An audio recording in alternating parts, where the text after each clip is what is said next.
Welcome to this Ielts listening practice test. Get a piece of paper and a pen, and you can write down your answers as you do the test. At the end of the test, we will go through all of the answers. There are 40 questions. So let's start the test. First, listen to the instructions. You will hear a number of different recordings, and you will have to answer questions on what you hear. There will be time for you to read the instructions and questions, and you will have a chance to check your work. All the recordings will be played once only. The test is in 4 sections. Now turn to Section 1. Section 1. You will hear a woman ordering some goods from a mail order company by telephone. First, you have some time to look at questions 1 to 8.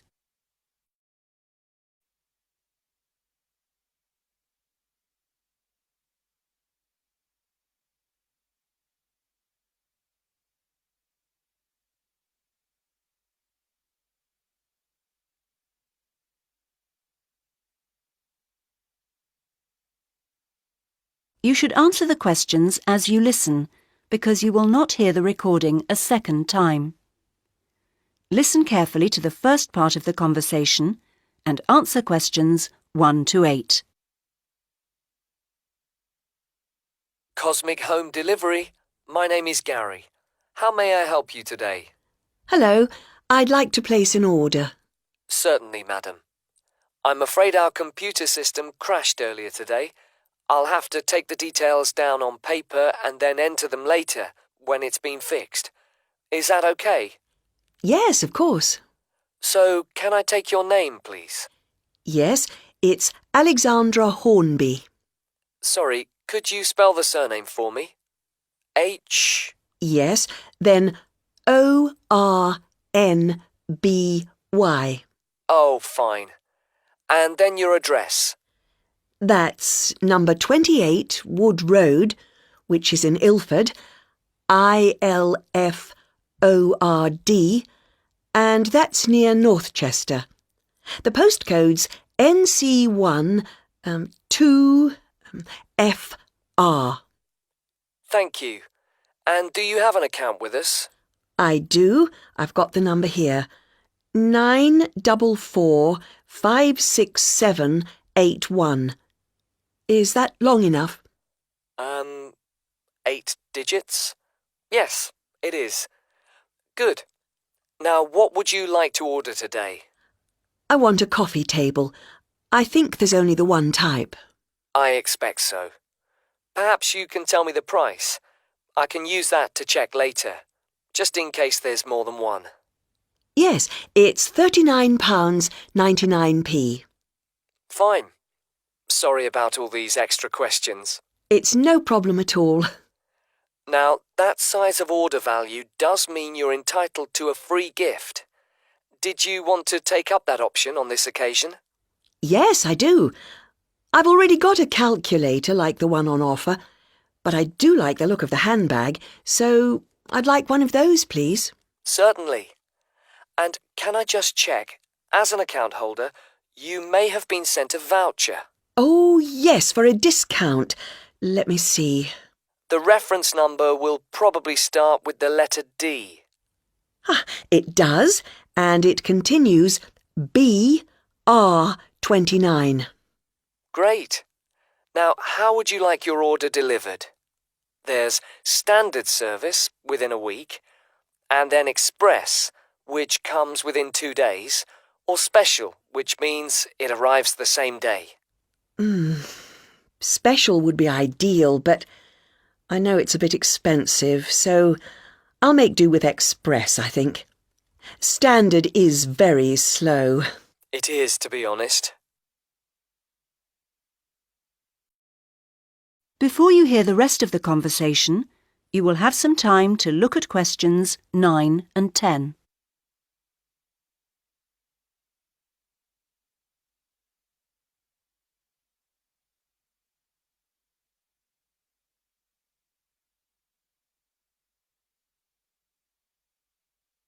Now listen and answer questions 9 and 10. Well, that's your order completed. Could I just trouble you for another minute or so to ask you a couple of questions to help us improve our service as much as possible? Yes. Firstly, we do like to try and keep a record of how customers have heard of Cosmic Mail Order. How did you? Was it from our advertising campaign? Oh, I think I would have remembered any advertisements, on TV, for example. I only read newspapers occasionally, so that would have passed me by. A friend of mine had been using you for years and encouraged me to give it a go, so I looked on the internet to find you to see what was available on the site. That's great, thank you. The second thing is, we're thinking of introducing a number of promotional offers. Oh, yes, I got a little brochure about them with my last order. I've got the list here. So can I ask which ones appeal to you? Well, let's see. There's quite a few things here that don't really apply to me, actually. For example, my mobile phone bills are so low that I hardly notice them. Likewise, they shut down the local cinema. I do enjoy a meal out, though, so that discount could be of interest. And I like to get away at weekends when I can, and some of the places you want to visit are expensive, so it'd be lovely if they became cheaper. As for planes, well, I haven't been abroad for a while now, and in any case, I prefer the train where possible. Fine. Well, thank you very much for your time. Not at all. Section 2. You will hear a trainer giving a talk to a group of cyclists. First, you have some time to look at questions 11 to 15.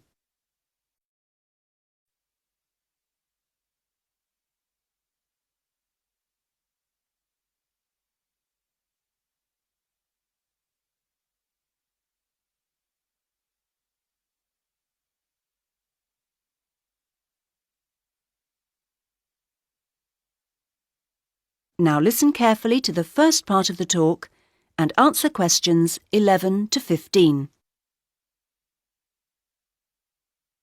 Hello, everybody. It's nice to see that so many of you made it, even on an evening as rainy as tonight. OK, now, whether you're new to cycling as a sport or are returning to it after some years' absence, I'll just go over a few basic points. Now, race preparation is a complex business, and there are many factors to consider. The first area of concern is mechanical. Now, this involves the machine itself, that is, your bike, and also, no less importantly in fact, clothing. This will protect your body and aid your performance, providing you wear the right kit. The next area to concern yourselves with is the mental. This is you as a person. You can have the best bike in the world, but you won't get the most out of it if you don't have the right mindset. So, tactics are important to consider. Another factor which is essential to a good performance is determination. You need to feel this so that you can really push yourselves to your limits. To accompany this, you also need knowledge of your bike, yourself, physics, other riders, the course, and so on. Finally, strange though it may seem after all I've said so far, you need relaxation. If you can't switch off sometimes, you won't get to recharge your batteries. OK, and that takes us on to the physical side of race preparation.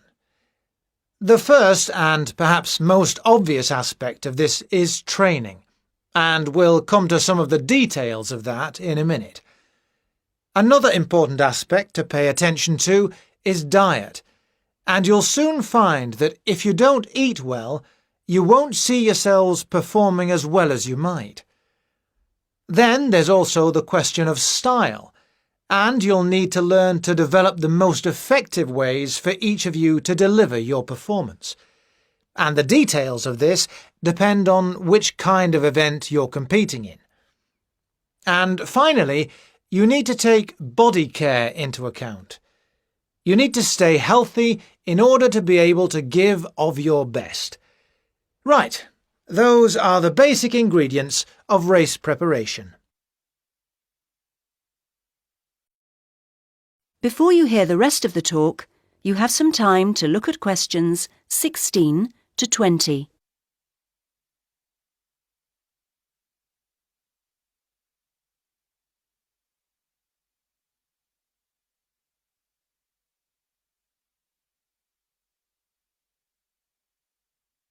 Now listen to the rest of the talk and answer questions 16 to 20. Now I'd like to turn your attention to some of the details of a good training regime and what you should and shouldn't do through the year. Let's consider various activities in turn. The first thing to think about is circuit training. This is an indoor series of gym exercises designed to work on all parts of your body. This starts as the racing season closes with the end of summer and continues right through the cold season, and stops you going off the boil when you aren't competing. It's extremely beneficial, although I would stress you do need a qualified gym instructor to tell you how to do it properly. Next, weight training. This is also very good for cyclists, and it tops up the natural strength that cycling produces. Exercises need to be arranged as part of a carefully calculated routine, and this routine needs to be sensibly followed. It's a good idea for continuity to carry on using weights throughout the year, as you can lose strength just as quickly as you can gain it. Something simpler and requiring no equipment is mobility work. While cycling has a great many benefits for the body, it doesn't work every part of it, and indeed keeps some parts locked in pretty much the same position. So exercises that involve twisting and turning and generally promoting flexibility are advisable before the start of each race throughout the summer season. Another important activity is pleasure riding. Perhaps this doesn't sound so important to you, but you don't race all year, and when you do race, it's pretty hard riding. So you can sometimes forget that cycling is actually basically a fun thing to do. So, when you hang up your racing bike at the end of the summer, get out another bike and go for some gentler, enjoyable rides during the winter. Weather permitting, of course. And finally, running. This is, of course, another sport in its own right, and for this reason some cyclists are rather sniffy about it. However, it is good exercise and maintains aerobic fitness very effectively. But it is rather hard on the knees, and in different ways from cycling, so you're best advised to keep your running to out of the racing season, and wrap up well against the cold when you do go. So, now I'd like to say a little bit about... Section 3. You will hear 3 students, Anna, Jane and Mark, planning a project about cinema on their Media Studies course. First, you have time to look at questions 21 to 23.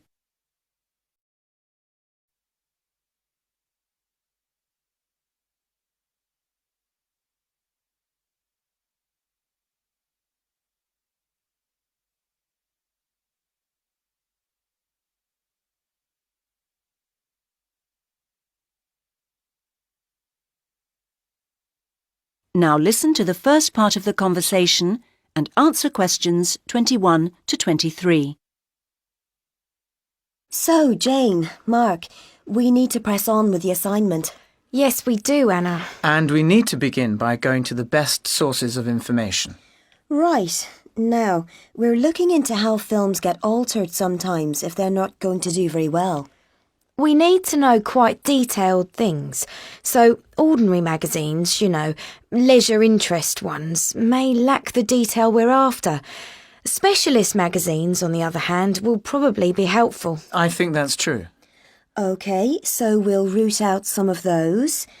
And what else? There ought to be stuff available online. But we'll have to be selective. Sure, not general cinema websites, you mean?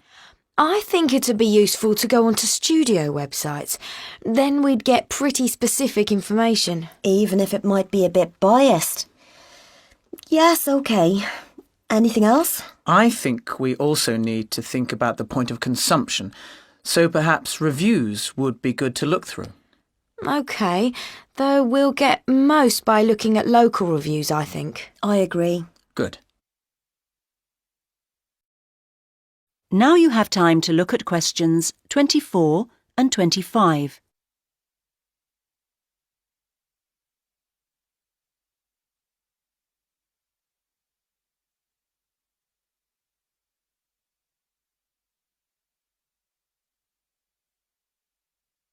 Now listen to the next part of the conversation and answer questions 24 and 25. So far, so good. Now we'll gather all that together. We can take one source each, and then... I don't know. About what, Jane? I mean, OK, so we get all this stuff, probably loads of it, but do we know how to assess the usefulness of it? I know it'll all be factual and so true in that sense, but we need to know what it can really tell us. Perhaps we should cross that bridge when we come to it. Mark? Yes, though I think Jane's got a point. But the problem for me is the context we're working in. We've got the assignment instructions, and in a sense, it's all very straightforward. We know which parts are worth how many marks and so forth. But the focus seems to be heavily on the objective and quantitative side of things, whereas I would be hoping to be asked for more interpretative work, and there would have to be time to do that within the framework we've been given. Well, again, I think we should just see how we go with it. Now you have time to look at questions 26 to 30.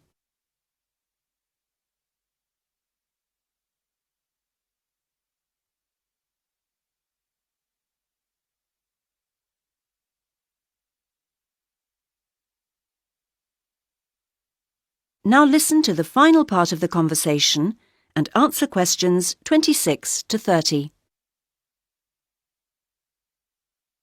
Should we check that we're clear on just how films are altered? Good idea. We'll list the various cures that filmmakers use when a film looks like it might be going to fail. The first one is called Tweak Every Joke. Sometimes they change lots of the jokes after showing the first version to a test audience. Comedy is the only film genre with a reliable formula. The more the audience laugh, the more income the film gets. And it's not very funny if your film makes a loss. And the next one they call Change the Ending. Occasionally they completely change the way a film ends. It seems a bit strange maybe, but the problem is it's far from easy to know in advance what reaction you'll get from an audience. So if it turns out after all that the test audience doesn't like your ending, you've no choice but to do another one. What's the third one? That'd be fix the tone. If, for example, your film begins as a kind of gentle comedy, but then gets too serious or horror-like, audiences get confused. So one thing that really matters is being consistent, you mean? Yes, that's the logic. I think audiences don't want to have to switch track. It's more complicated than people imagine, isn't it? Now, the next cure is a big one. Reshoot. This may seem drastic, but in some cases it's the only option available. It's very expensive, of course, but the film's backers will see this as protecting their investment. Are there any others? One more, and it's another big one, or at least has the potential to be a big one. It's shift the genre. And this is done when the test audience seem to only like one half of the equation, as it were. Maybe you made a musical, but they only like your comedy storyline, not the songs. So you do it all again without the songs. It could broaden the film's appeal, get a wider audience. It's weird to think how much extra work has gone into some films, isn't it? Section 4. You will hear a talk about the history of the Mediterranean Sea. First, you have time to look at questions 31 to 40.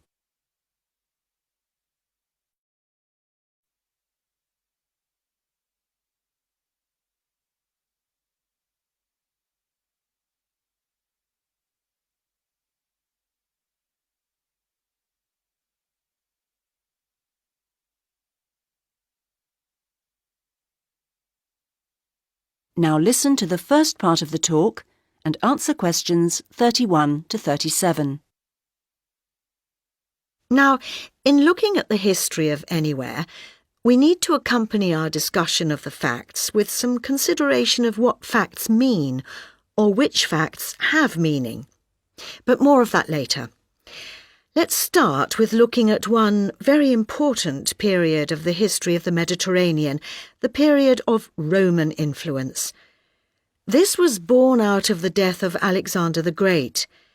His grip on the area went, and what directly ensued was a period of intense conflict which focused on the eastern Mediterranean, as opponents sought to gain control of that area. Rome began to emerge from this as a potential dominant force, but obstacles such as a lack of overall planning, and in particular the ever-present menace of piracy, lay in the way of success. Gradually, the Romans improved the power of their ships and fighting equipment. They also formed a series of alliances, which effectively reduced the size and number of enemies, and a key measure they took was creating an office of government specifically charged with repairing their fleets. However many ships they and their enemies had, Rome from now on would have the highest proportion out, patrolling and fighting. There were, of course, no engines in ships in those days, and another aspect in the battle for supremacy was speed through human effort. Rivals built ships with ever-increasing numbers of oars, but what really mattered was the amount of human pulling strength attached to each one, and the Romans, benefiting from their great population of slaves, was able to have every oar pulling faster and harder than anyone else's. Eventually, Rome's dominance was more or less complete. Their possession of the sea became their enjoyment of the sea. Their name for the Mediterranean translates as our sea, and that's how they saw it. The shores were, of course, by now very well fortified, but now the Romans began also to demonstrate their comfort in power and put up a great many large houses, visible far out to sea. Wealthy merchants and retired generals lived in leisure in these temples to their own prosperity. The maritime security of the Mediterranean and the immense availability of trading destinations meant that all sorts of suppliers and craft producers clustered round any reachable section of the sea's edge. Some of these settlements were small, while others were large, producing salt fish in Italy, for example, or the fish sauce that was sent to every corner of the empire from Spain. With dominance of the seaways established, the primary purpose of ships evolved from fighting other ships to transporting goods. Economics generated a drive to carry as much as possible on each trip, and as ships were built for carrying loads such as wine or stone exclusively, these types of specialised vessels led to greater cost-effectiveness. And so things continued for many years.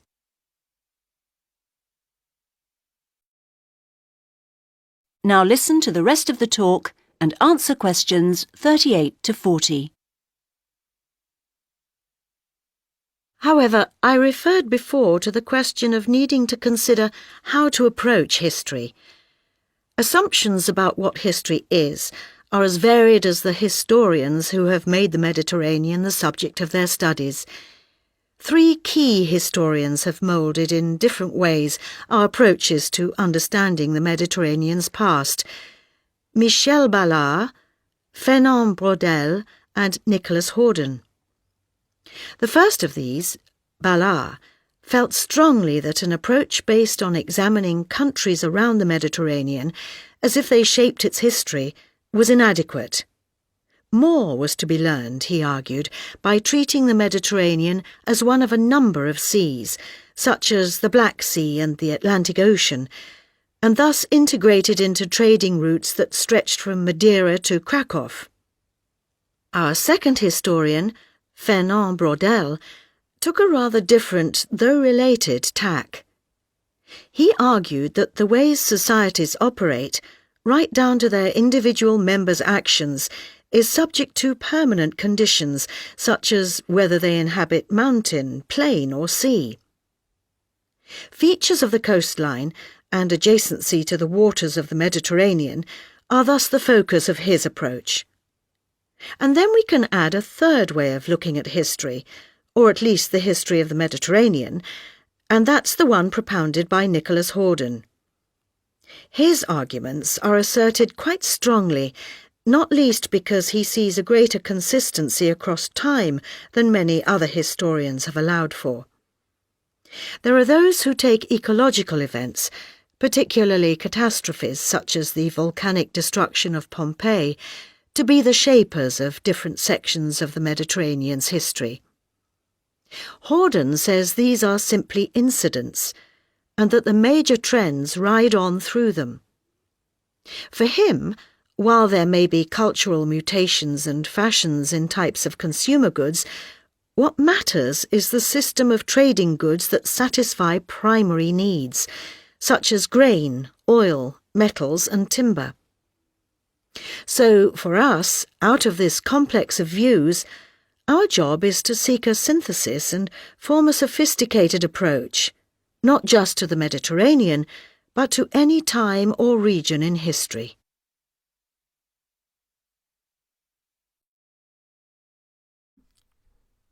OK, how did you do? Let's look at the answers to all of the questions, starting with section 1. And number 1 is Hornby. Remember, with the Ielts listening test, your spelling must be correct. Number 2 is Ilford. Number 3, 9445678 In the recording, it was 9445678 Number 4 is Coffee Table. Number 5, £39.99, so you can write it down as 39.99. Number 6, Handbag. Remember the spelling is like this, Handbag, even though she said handbag. There is a D there.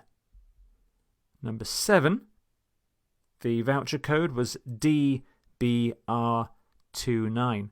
You may have written BR29 because the man said the D and the woman finished the voucher code herself. Number 8 is Express.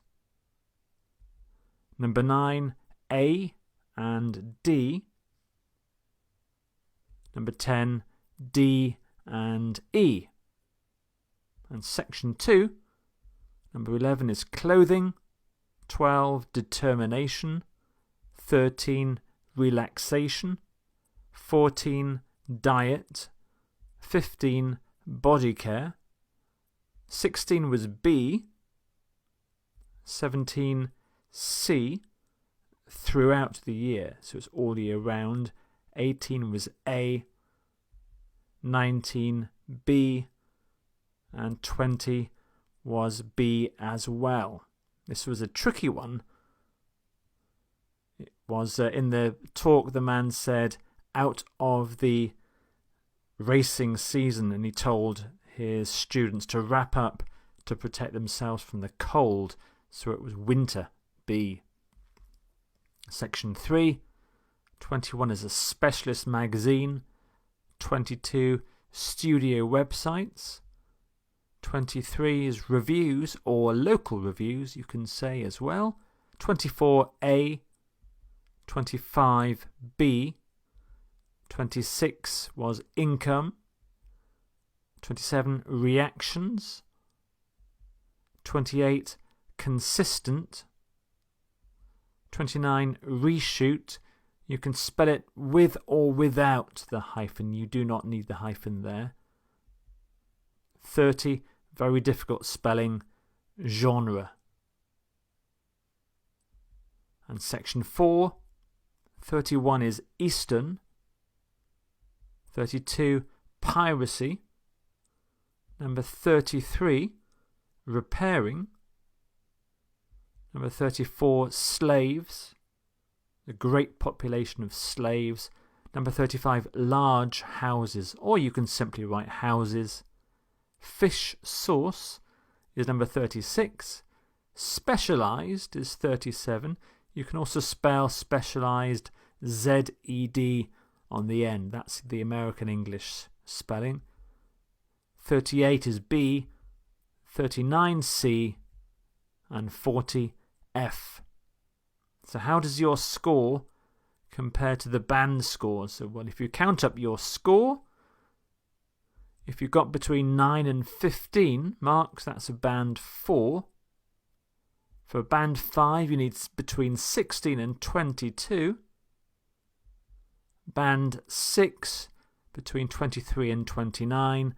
Band 7, 30 to 34. Band 8, 35 to 38. And if you got 39 or 40, you will get a band 9. So thanks for doing the tests. I hope you did well. And please don't forget to share and like this video. And if you want to get more videos like this, please subscribe to the channel.